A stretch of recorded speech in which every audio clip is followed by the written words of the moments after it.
एस्तर 4 उसका 15 और 16।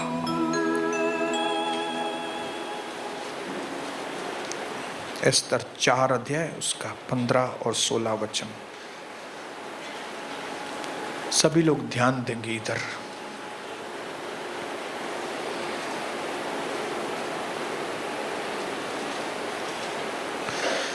तब एस्तर ने मोर्दकई के पास, अपने कजिन के पास यह कहला भेजा कि तू जाकर शूशन के सब यहूदियों को इकट्ठा कर और तुम सब मिलकर मेरे निमित्त मेरे लिए उपवास करो और 3 दिन और रात न तो कुछ खाओ और न कुछ पियो, और मैं भी अपने सहेलियों सहित उसी रीति से उपवास करूंगी, और ऐसी ही दशा में मैं नियम के विरुद्ध राजा के पास भीतर जाऊंगी, और यदि नाश हो गई तो हो गई।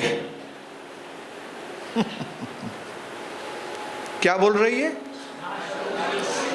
बोलती है मोर्दकई, मेरे भाई, मेरे कजिन, ध्यान से सुनो।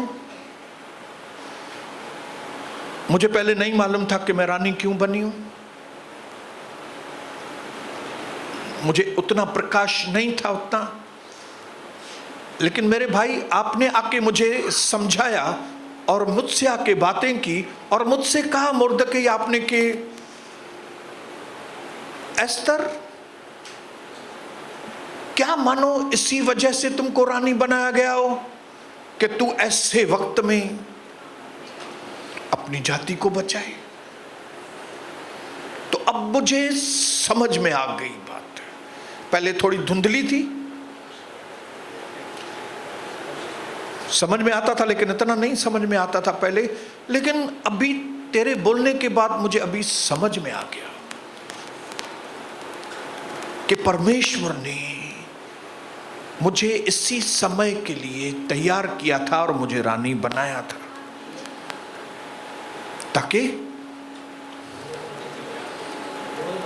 बोलिए, ताकि मैं अपनी जाति के लिए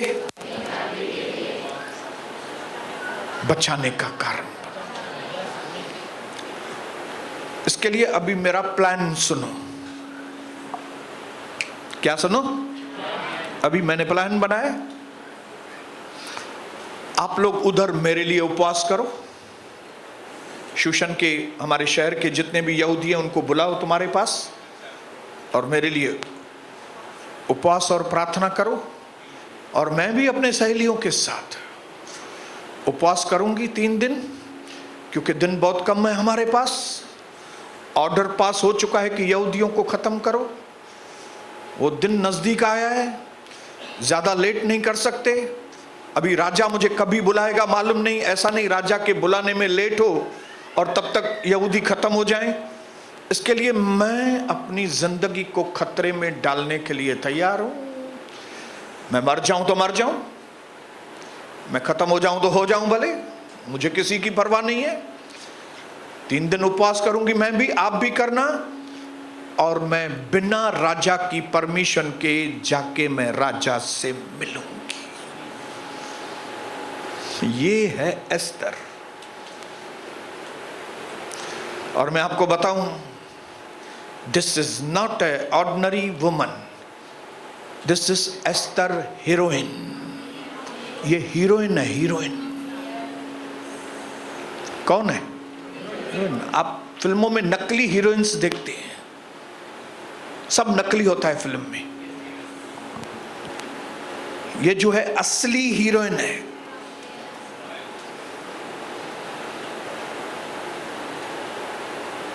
एक औरतों के बीच में एक ऐसी उदाहरण जो आपने कभी देखी नहीं होगी, कि इतनी बड़ी पोजीशन पे होकर उसको अपनी पोजीशन की नहीं पड़ी थी। वो अपने आप को बचाने के चक्कर में नहीं थी। उसने जो कदम उठाने की जुर्रत की, उसने जो कदम उठाने की हिम्मत की, वो अपनी जाति के लिए। उसने कहा मेरी पोजीशन जानी है तो जाने दो। ये बात दूसरे लोगों को पसंद है कि नहीं, फिर भी मुझे परवाह नहीं है। मैं नाश हो जाऊं तो भले नाश हो जाऊं, लेकिन मैं परमेश्वर के मकसद को, जिसकी वजह से उसने मुझे रानी बनाया है, मैं उसको पूरा करके ही जाऊंगी।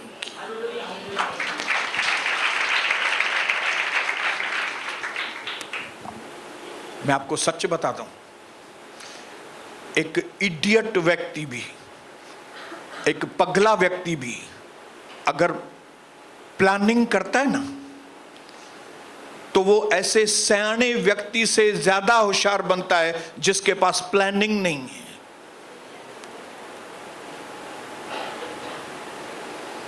एक इडियट, बोलो इडियट। इडियट मतलब पगला, मूर्ख। एक मूर्ख व्यक्ति भी जब प्लानिंग के साथ करता है ना, कुछ प्लान बनाता है ना कोई, तो वो उस व्यक्ति से ज्यादा बेहतर रिजल्ट्स लेके आता है, जो अपने आप को सियाना समझता होगा लेकिन उसके जिंदगी में कुछ भी योजना ही नहीं है, प्लानिंग है ही नहीं कुछ भी।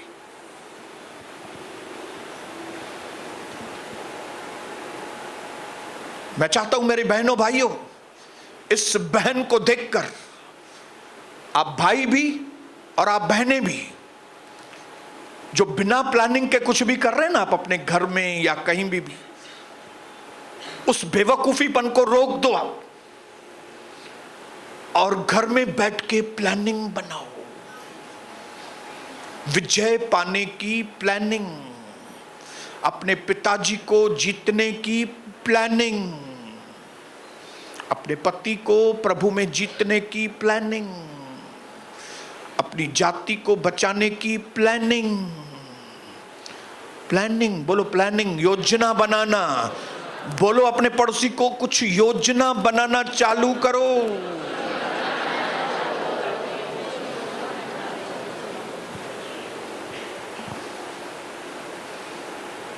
मैं विश्वास करता हूं हम में से ज्यादातर नहीं, सारे लोग हम बुद्धिमान हैं, लेकिन बेवकूफ हो जाएंगे अगर हमारे जीवन में प्रभु के लिए कोई प्लानिंग नहीं है तो। प्रभु के लिए योजना नहीं है, प्रभु के घर आने के लिए कोई प्लानिंग नहीं करते आप ये प्लानिंग नहीं करते, आप ऐसी योजना नहीं बनाते कि मैं जो प्रभु का समय है मैं उसको दे पाऊं, इसके लिए मैं कुछ ऐसा प्लान करूं, योजना बनाऊं कुछ। हालेलुया। एक मामूली घूमने के लिए भी जब हम जाते हैं तो हम मस्त प्लानिंग करके जाते हैं। हालेलुया। कोई चीज की उस वक्त परवाह नहीं होती हमको, लाखों रुपया खर्च करके आते हैं घूमने के ऊपर। सेठ के उस वक्त सेठ को हम पगला समझते हैं, बाबा हम 3 दिन जा रहे हैं महाबलेश्वर, जाना ही है हमको। उस वक्त सेठ वेट, उस वक्त नौकरी वोकरी, एक जो ऑर्डिनरी नौकरी करने वाली बहनें और भाई है ना, उनको भी 1 साल में कम से कम 1 महीने से ऊपर सिक लीव मिलती है। क्या मिलती है? सिक लीव मतलब बीमारी के लिए छुट्टियां तय होती हैं उनकी, लेकिन क्योंकि उनको प्लानिंग नहीं रहती, इसके लिए उपवास और प्रार्थना के दिन भी वो बहनें भाई नहीं रहते। क्यों? नौकरी है। वो टाइम वो भूल जाती हैं कि उनके पास सिक लीव है। लेकिन जब महाबलेश्वर जाएंगी तो सिक लीव दिमाग में आती है। इसके लिए कई बार मेरी पत्नी बोलती है तुम लोग की नीयत खराब है, नीयत खराब है। हालेलुया। नीयत खराब है क्योंकि तुमको मालूम नहीं कि तुम लोग रॉयल हो भाई, ये सारी चीजें तुमको सोती नहीं है। हालेलुया। मैं इस एस्तर रानी को सैल्यूट करता हूं।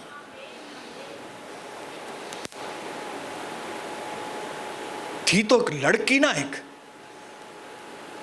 हालेलुया।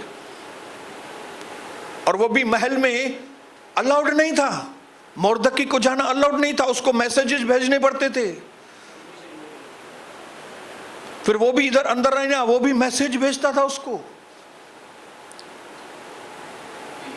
उसके बावजूद ये एक जवान लड़की, उसकी इतनी हिम्मत, उसके अंदर इतनी जुर्रत, उसके अंदर अपनी कौम को, अपनी जाति को बचाने का इतना जज्बा। तो मैं तो ऐसी लड़कियों को तो मैं हीरोइन बोलता हूं। Heroine, yes, hallelujah, heroine. इधर कई बार हमें अपने खुद के परिवार के लिए उतना बोझ नहीं रहता है, लेकिन इस लड़की को अपनी जाति को बचाने, थोड़ी रिस्क लेने के लिए भी बहनें सोचती हैं, भाई सोचते हैं, थोड़ी रिस्क। लेकिन ये जवान लड़की, इसने अपनी जान की रिस्क, अपनी पोजीशन, अपने क्राउन, अपने गाउन, इतनी सारी बातें, वो सब उसने दांव पे लगा दी। सब दांव पे लगाने के लिए तैयार थी। हालेलुया।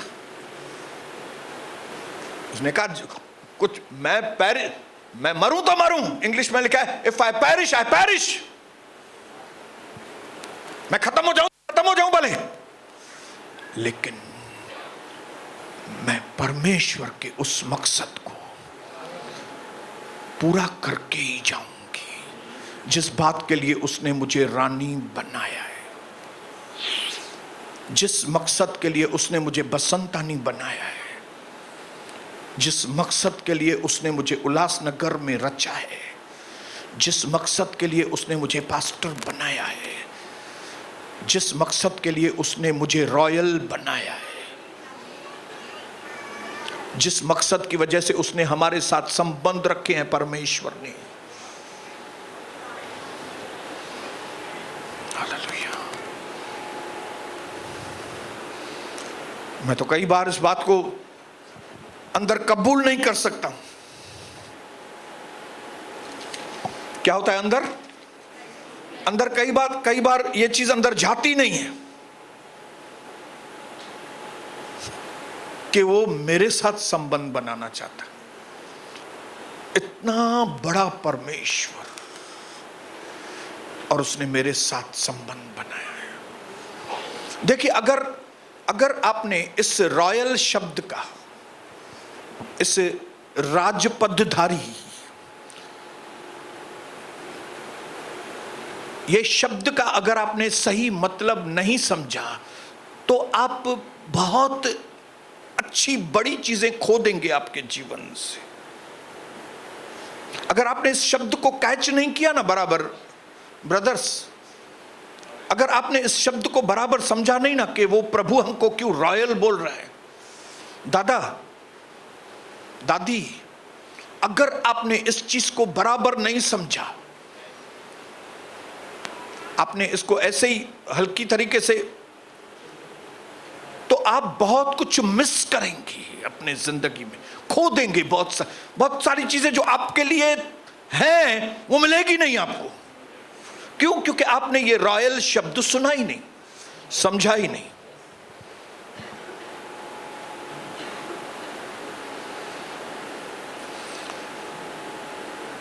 ये रॉयल्टी का मतलब ये नहीं कि हम दूसरों से अच्छे हैं या दूसरों से बड़े हैं, इसका मतलब ये नहीं है। खानदानी होना मतलब ये नहीं कि हम दूसरों से बड़े हैं, दूसरों से अच्छे हैं, वो तो नीचे हैं, हम ऊपर हैं, इसका मतलब ये नहीं है। जब हम कहते हैं मैं रॉयल हूं, तो ये दर्शाता है कि आपका राजा या तो रानी के साथ संबंध है, या तो संबंध है या तो आप उनके वारिस हैं। एक ही बात है, या तो राजा और रानी के आप वारिस हैं, या तो आपका उनके साथ संबंध है। बिना संबंध के आप रॉयल नहीं है।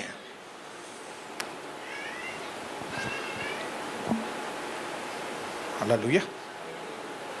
तो आपकी जानकारी के लिए मैं आपको बताऊं कि आपका और मेरा स्वर्गीय पिता एक राजा है,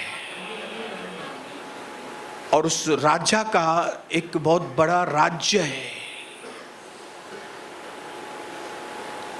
और उसने, राजा ने अपने इकलौते बेटे यीशु को धरती पर भेजा ताकि वो प्रभु यीशु राजा का बेटा हमको बता सके कि परमेश्वर का राज्य क्या है और हम और आप कौन हैं।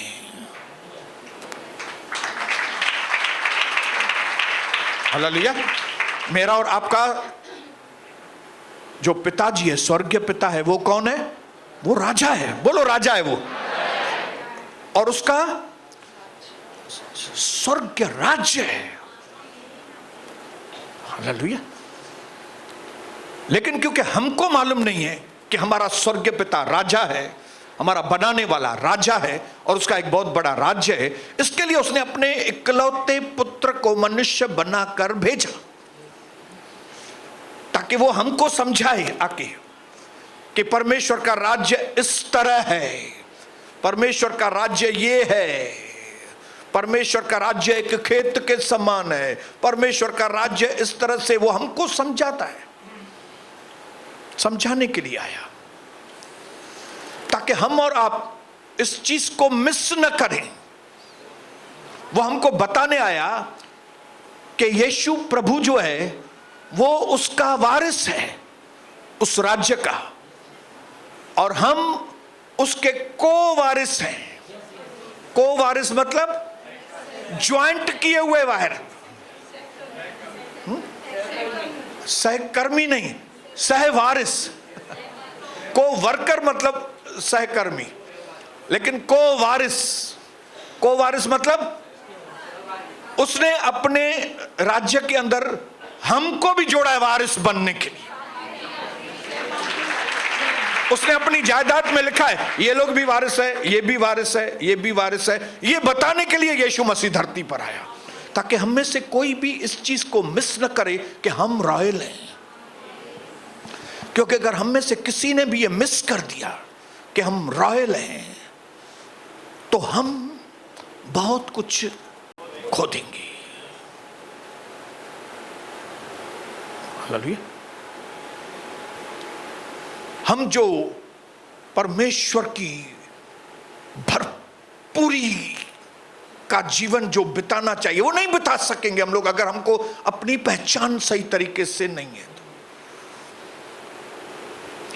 अगर आप ये नहीं पहचानते कि आप कौन है, आपकी पहचान क्या है, तो जो परमेश्वर ने फुलनेस वाला जीवन रखा है, ईश्वरत्व की भरपूरी हमारे अंदर से काम करे,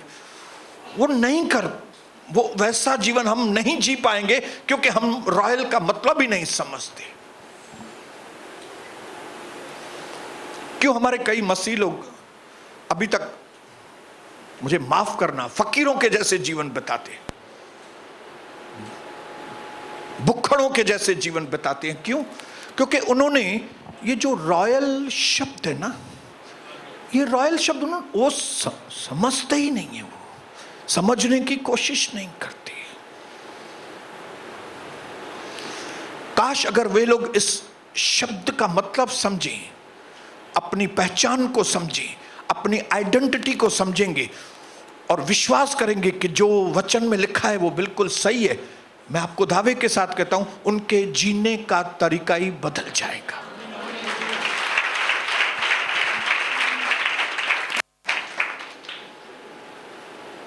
लेकिन ये जानने के लिए आपको समय निकालना पड़ेगा, इसके पीछे मेहनत करनी पड़ेगी। आपको वचन की रोशनी के लिए परमेश्वर को पुकारना पड़ेगा कि परमेश्वर आप राजा हो, आपका राज्य है, मैं वारिस हूं। यह सब क्या है?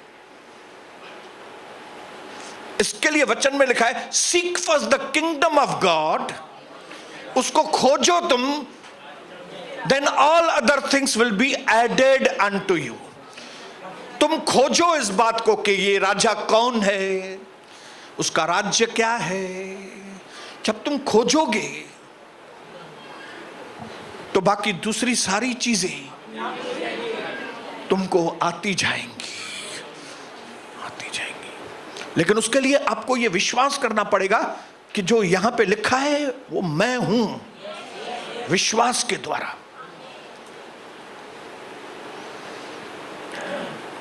बोलिए हालेलुया, बोलिए हालेलुया। ये परमेश्वर का राज्य, ये परमेश्वर की सरकार। राज्य मतलब जैसे इंडिया गवर्नमेंट है, इंडियन गवर्नमेंट का जो प्राइम मिनिस्टर है उसका नाम नरेंद्र दास दामोदर जी मोदी जी है। चलिए, इंडिया में उनका राज्य चलता है, गवर्नमेंट है उनकी, और उनकी गवर्नमेंट के कुछ कायदे और कानून हैं जो हमको मानने पड़ते हैं। समझ में आया अभी? वैसे ही ये सारी दुनिया के ऊपर एक राजा है, हमारा स्वर्गीय पिता, जो सारे ब्रह्मांड के ऊपर राज्य करता है। उसके नियम जानना हमारे लिए बहुत जरूरी है, क्योंकि हम उसके वारिस हैं, इधर के राज्य के नहीं है। ये दुनिया के राज्य के नहीं वारिस हैं। हम किसके राज्य के वारिस हैं? स्वर्गीय राज्य।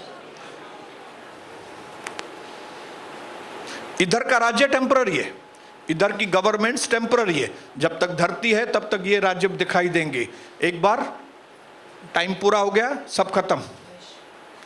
लेकिन परमेश्वर का राज्य सनातन, हमेशा का राज्य। और जब मैंने ध्यान से देखा तो मुझे एक चीज समझ में आ गई कि ये राज्य परमेश्वर का और ये दुनिया के राज्य में जमीन आसमान का फर्क है।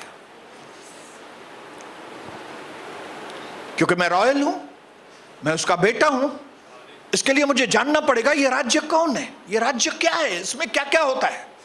तब मुझे मालूम पड़ा कि दुनिया के राज्य में, दुनिया में ऊपर जाने के लिए ऊपर जाना पड़ता है। दुनिया में ऊपर आने के लिए ऊपर जाना पड़ता है, लेकिन परमेश्वर के राज्य में ऊपर आने के लिए नीचे जाना पड़ता है। अलग है। जो कोई अपने आप को उसके अधीनता में, उसके समर्पण में देगा, सही वक्त पर प्रभु उनको ऊंचा उठाएगा। इन ड्यू टाइम, सही वक्त पर जो लोग भी परमेश्वर के आगे समर्पण होते हैं, उसके राज्य में नम्र होते हैं, अधीनता में होते हैं, उनको सही वक्त पर ऊंचा उठाया जाएगा। फर्क है। हालेलुया। दुनिया के राज्य में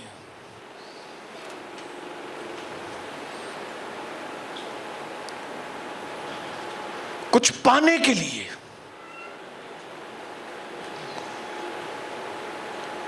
कुछ हाथ में करने के लिए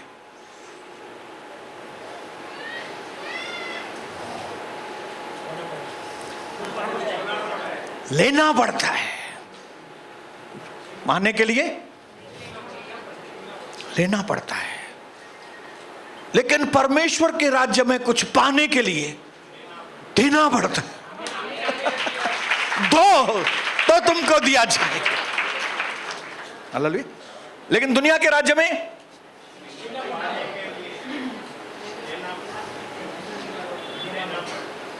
लेकिन परमेश्वर के राज्य में फर्क समझ में आ रहा है? हालेलुया। मैं आपको बताना चाहता हूं, आप जो रॉयल हैं वो कौन से राज्य के रॉयल हैं? इधर दुनिया के सिस्टम के अनुसार नहीं।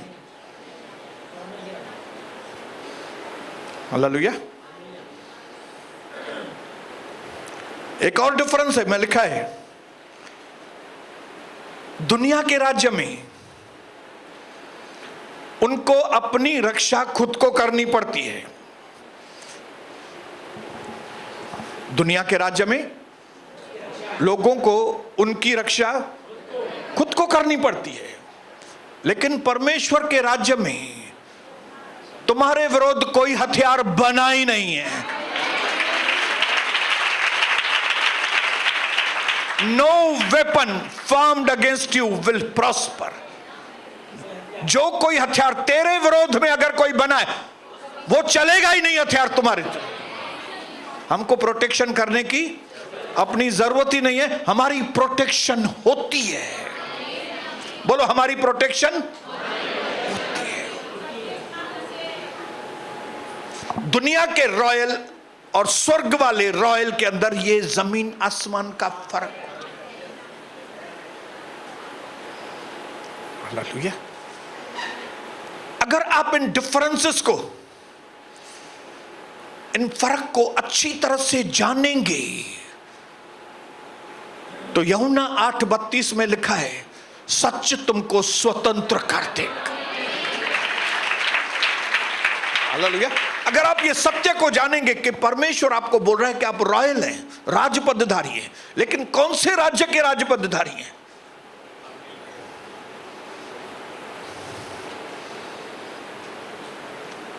वो राज्य जिसके लिए ऊपर आने के लिए आपको नीचे आना पड़ेगा, कुछ पाने के लिए देना पड़ेगा।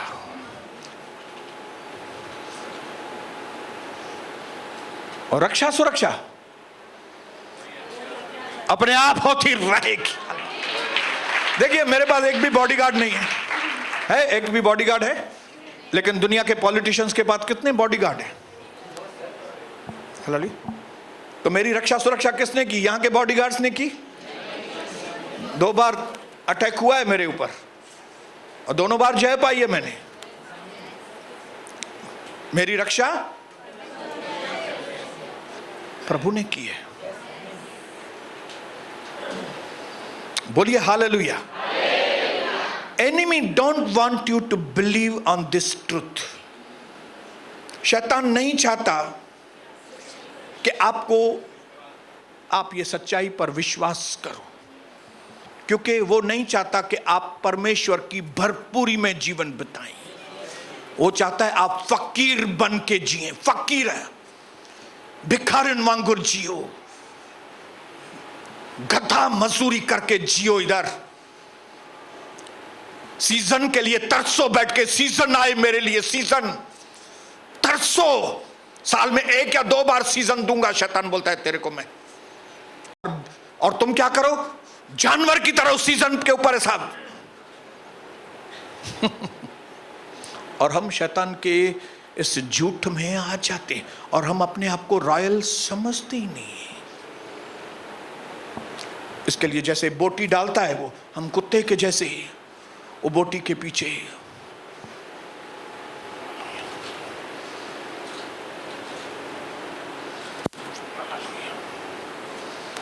अगर तुम सत्य को जानोगे, सत्य तुम्हें स्वतंत्र करेगा। इसका दूसरा मतलब है, अगर तुम सत्य को नहीं जानोगे तो तुम हमेशा बंधनों में बंधे रहोगे, तुम स्वतंत्र नहीं रहोगे। इसके लिए जब कभी सत्य आपके पास आए तो ये जानकर कि जब यीशु हमारे जीवन में आता है तो हम जीवन पाते हैं और भरपूरी का जीवन पाते हैं। भरपूरी मतलब किसी भी अच्छी भली चीज की हमको घटी नहीं रहेगी। फुलनेस। शैतान बिल्कुल नहीं चाहता कि आप फुलनेस में जीवन बिताएं। फुलनेस, बोलो फुलनेस। फुलनेस मतलब दाऊद बताता है, मेरा कटोरा उमड़ रहा।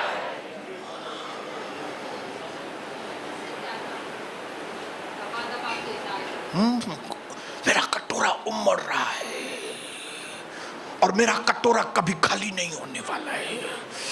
मेरे बाद में के दिन पहले वाले दिनों से और अच्छे होने वाले हैं। ओह हालेलुया, बोलिए हालेलुया। बोलो बोलो हालेलुया। बोलो, मुझे रॉयल होने का मतलब समझ में आ रहा है। हालेलुया।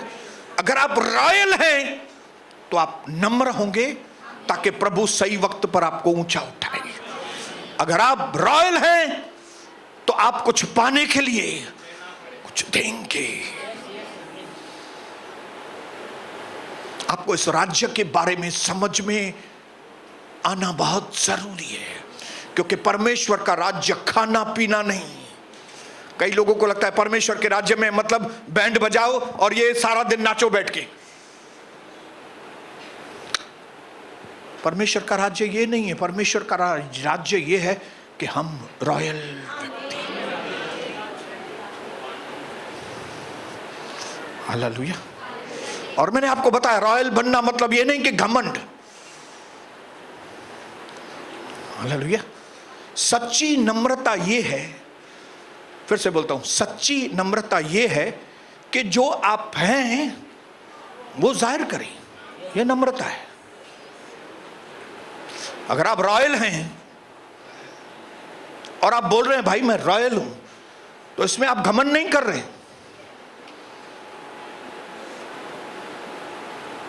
आप नम्र हैं। नकली नम्रता कौन सी है? नहीं मैं तो कुछ भी नहीं, मैं तो मट्टी हूं, मैं तो पड़ा रहूं नीचे। यह नम्रता नहीं है, यह नकली नम्रता है। हालेलुया। असली नम्रता क्या है? मैं रॉयल हूं और मैं परमेश्वर की वजह से रॉयल हूं।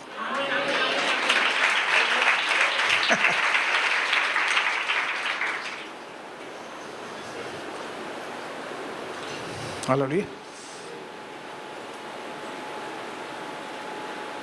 मल्टी मिलियनर होना घमंडी नहीं है बात। मल्टी मिलियनर बनना घमंड की बात नहीं है। लेकिन अगर मल्टी मिलियनर होने के बाद यह भूल जाते हैं कि आपको किसने बनाया मल्टी मिलियनर, वहां से घमंड है। हालेलुया। आप बड़े आदमी बन गए, उसमें घमंड नहीं है, लेकिन आप यह भूल गए कि आपको किसने बड़ा आदमी बनाया, वो घमंड है। हालेलुया। आप जिंदगी में सब कुछ पा लिया है, इसमें घमंड। आप अगर बता रहे हो मुझे जिंदगी में सब कुछ मिला है ब्रदर, आप घमंडी नहीं है। लेकिन अगर आप यह भूल गए कि आपको जिंदगी में सब कुछ देने वाला कौन है,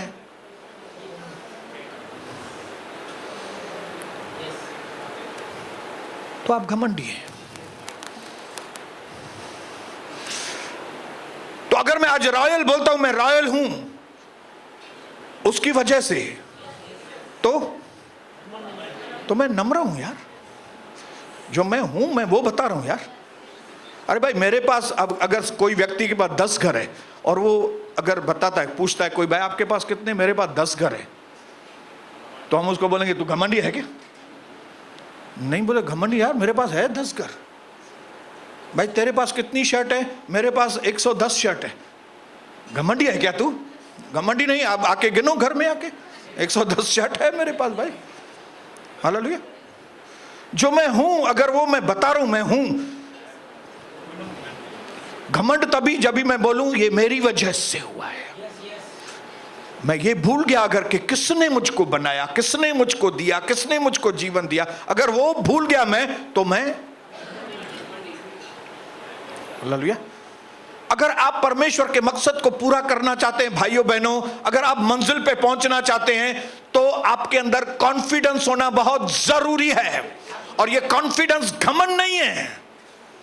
I can do all the things through Christ who strengthens me. पौलुस कहता है मैं सब कुछ कर सकता हूं। किसकी ताकत से?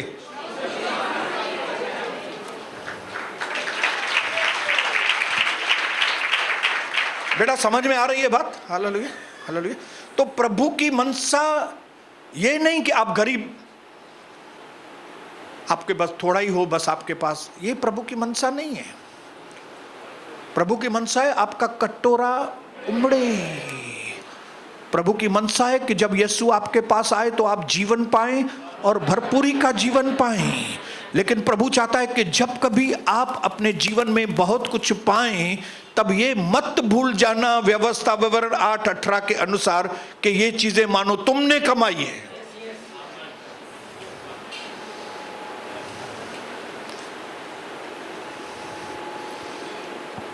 हालेलुया। ये उसकी है, उसने मुझे दिया है भाई, उसने मुझे रानी बनाया है, और उसने मुझे रानी बनाया उसका मकसद है। और अभी उसके मकसद के टाइम पे मैं बैठ जाऊं घर में? नहीं, अभी उसका जब भी मकसद पूरा करने का वक्त आया, जब भी मुझे प्रभु कुछ काम दे रहा है, तब मैं पीछे हट जाऊं? हाँ, आपको प्रभु ने वाशी में ब्लेसिंग दी, इतना अच्छा पति दिया, आपकी शादी नहीं हो रही थी, घड़ी घड़ी शादी टूट रही थी, लेकिन प्रभु ने आपको पत्नी दिया, आपके घर को बनाया। आपके घर में श्राप थे, लेकिन प्रभु ने उन श्रापों को खत्म करके आपके लिए आशीष का द्वार खोला। क्या? इसके लिए कि जब प्रभु का वक्त आए, जब प्रभु के काम, जब प्रभु का मकसद का काम आए, तब आप बोलो मैं अपने आप को तो सेव करूं। अगर एस्तर ऐसा सोचती थी, भाई मैं क्यों अपना दांव पे लगाऊं, मेरे को थोड़ी कुछ होगा, मैं तो रानी हूं। ललू, मैं क्यों मानूं प्रभु की बात? ललू, आज कई मेरी बहनें घर में बैठ गई हैं ऐसे ही, उनको लगता है ये पैसे, ये पति अच्छा है, ये फलाना है, ये टीरा है, ये तो बहुत से लोगों के पास है। तो एक नहीं तो दूसरे तरीके से जब हम परमेश्वर के मकसद को नहीं पूरा करते, हम घमंडी हैं।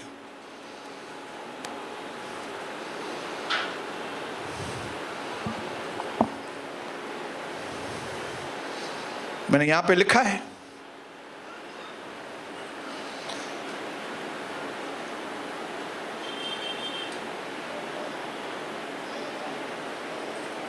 फॉल्स ह्यूमिलिटी मीन्स गलत तरह की नम्रता, झूठी नम्रता। झूठी नम्रता एक ऐसे झुंड को बनाती है, एक ऐसे व्यक्ति बनता है उस झूठी नम्रता से जो उद्धार पाके बैठ जाता है। सेव्ड एंड सेटल्ड, उद्धार पाया है ना, अभी चुप करके घर में बैठो, कोई काम नहीं करो, दूसरे मरे तो मरने दो, मेरी जाति का क्या होता है, मेरा क्या काम है, मैं बच गई ना, मैं बच गया ना अभी, तो अपने आप को बचा बचा के काम करना है। किथे भी मुझे घोट मुखे गालान न खपे घट वध, मैं कोई भी रिस्क नहीं लेगी कि मेरा पति मेरे से नाराज हो जाए या मुझ पर गुस्सा करे या मुझे मारे, मैं रिस्क नहीं उठाएगी कोई भी। उससे अच्छा है मैं उसको प्रभु के बारे में बताएगी नहीं, मैं अपनी पत्नी को बताऊंगा ही नहीं। क्यों? मैं सेफ्टी में जीना चाहता है। उद्धार तो पा लिया है ना मैंने, उद्धार पाके अभी उद्धार तो पा लिया ना, अभी यार बैठ के काम धंधा ही करना है हमको। ये काय का घड़ी घड़ी तीनों दिन इधर आओ, फिर ये करो ये करो, उद्धार पाया है ना।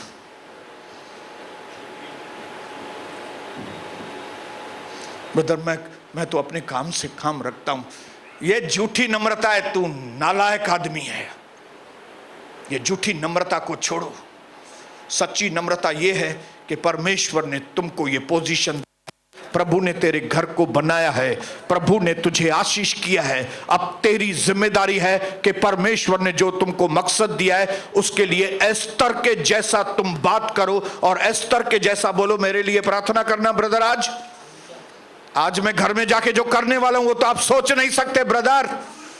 मेरे लिए प्रार्थना करो ब्रदर। अभी मेरा दुकान ग्राहक आए या नहीं आए, वापस जाए या कुछ भी करे, 3 दिन मैं इधर ही रहूंगा।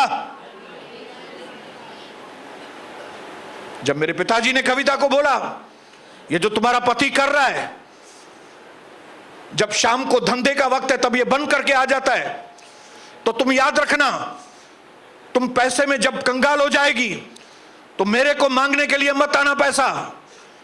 तब मेरी पत्नी ने मेरे पिताजी को कहा, पापा भाऊ, मैं रोटी पानी में डुबो के खाएगी, लेकिन मैं आपसे पैसा मांगने के लिए नहीं आएगी। जैसे एस्तर ने बोला, मेरे लिए प्रार्थना करना, मैं बिना इजाजत के मैं राजा के सामने जाएगी और जो कुछ हुआ होने दो। हालेलुया। क्या हुआ? जो कुछ भी होने दो, मैं प्रभु आपके मकसद को पूरा करूंगा, पीछे जो होता है होने दो।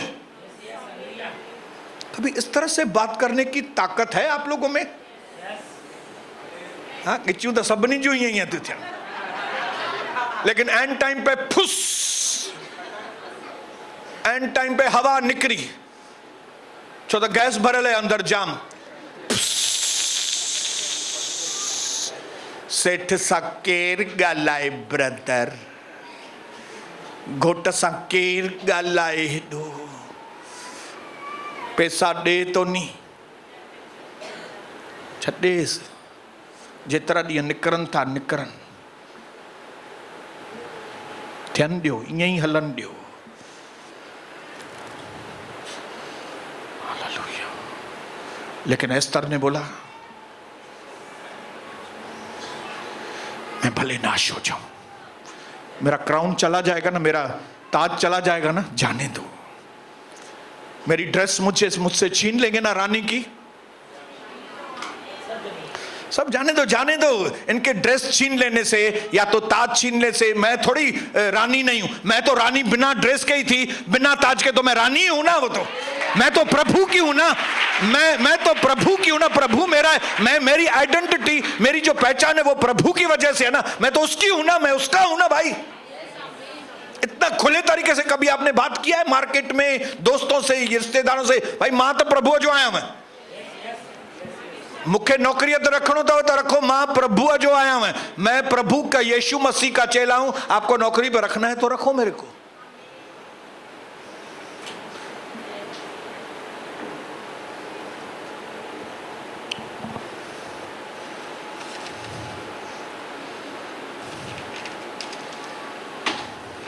आखिरी चीज बोल के खत्म करूंगा।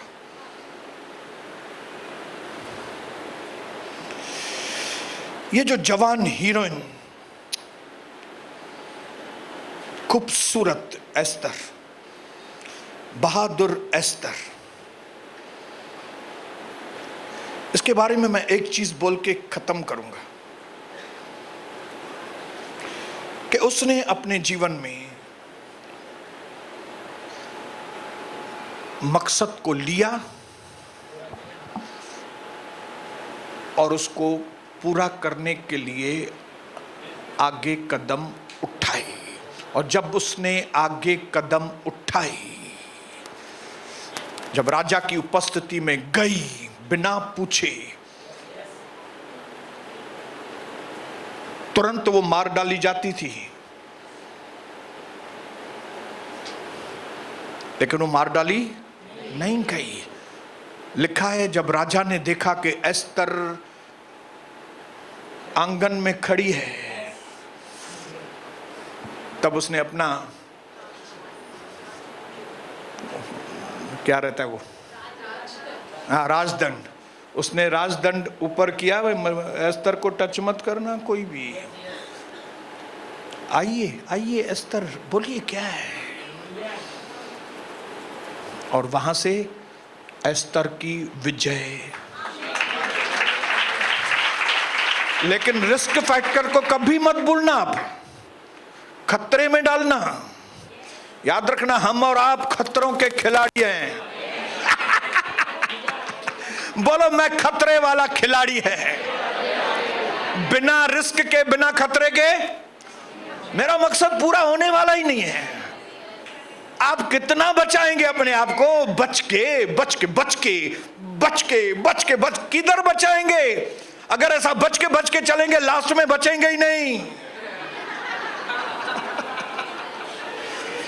इसके लिए मैं नाश हो जाऊं तो हो जाऊं, भले आने दो, किसको भी मैदान में आना है आ जाओ। आ जाओ, मैं यीशु मसीह का बेटा हूं, मैं यीशु मसीह की बेटी हूं, मैं उसको बिलोंग करता हूं, वो मेरा उद्धार करता है, वो मेरा स्वामी है।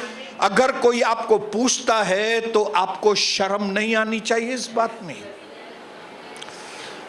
आपका और मेरा पिताजी कोई भिखारी नहीं है, वो राजाओं का राजा है।